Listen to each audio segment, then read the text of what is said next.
Ambly Uncle Story Time.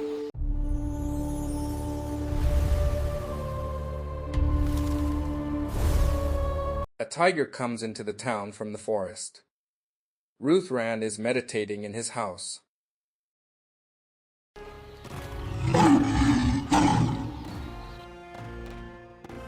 Roaring furiously, the tiger comes near Ruthran's hut. The tiger's eyes are red and full of rage. Ruthran, who was in meditation, finishes his meditation and comes to the place where the tiger is. Ruthran looks at the tiger calmly. Using his yogic power, Ruthran directs the energy coming through his eyes into the tiger's eyes and controls it. The tiger now becomes calm and stays right there.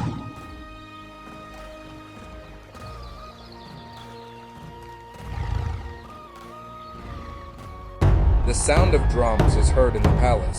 The king of that land makes an announcement to the public. It is announced that half of the kingdom will be given as a reward to whoever brings the rare herb specified by the king from the Mantra Mountain. Learning of the announcement, Ruthran goes to the palace. "I will bring that rare herb," he says. He is granted permission and a horse for the task. Ruthran mounts the horse given to him at the palace and sets off from there.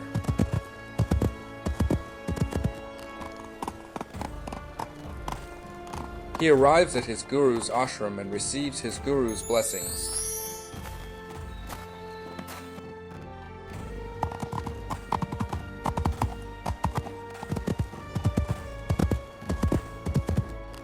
Afterward, he returns to his house and takes his bow.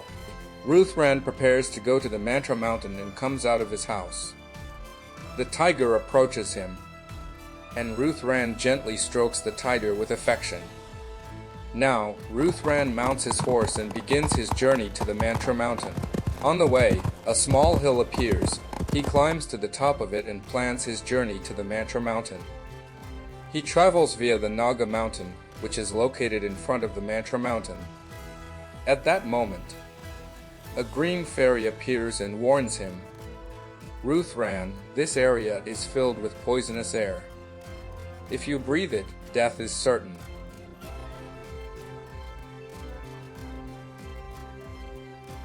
She adds, "Only someone who can go for 6 minutes without breathing the air here can succeed."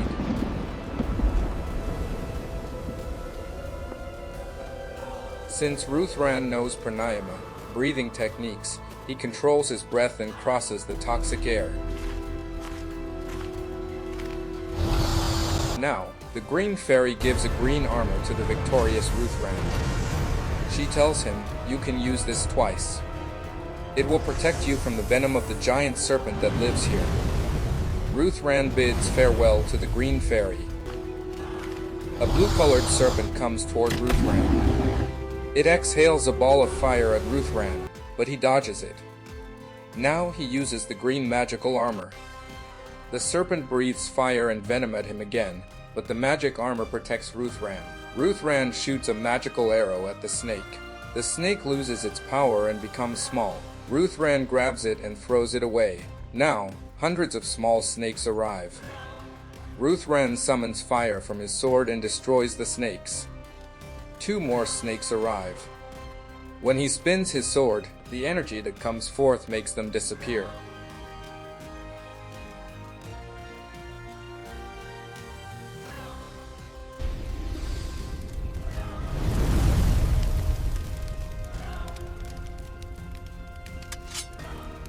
Ruthran now reaches the top of Naga Mountain. On the mountain, he breaks a stone on a wall that looks like a snake's hood. There is a box inside it. He opens it, and a bright light comes out of it. He takes the blue-colored stone inside the box. What a miracle! The blue stone goes and fixes itself onto Ruthran's forehead. After that, he takes the copper plate inside the box and keeps it with him, then sets off on his horse. To reach the Mantra Mountain from the Naga Mountain, one must travel through a cave path. He arrives at that cave, slips, and falls into the middle of the cave.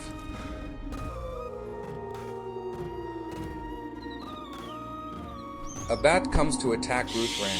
He creates a net and stops it. Along with the bat, a demon also arrives.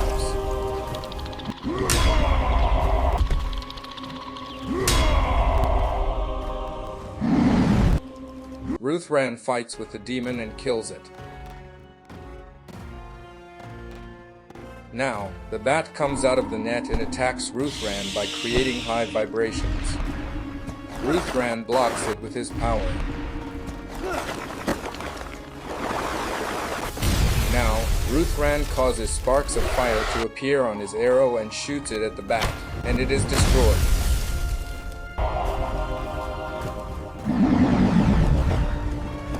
Ruthran continues his journey. The cave splits into two paths. Fireballs come from one, and ice stones come from the other. Ruthran stands bewildered.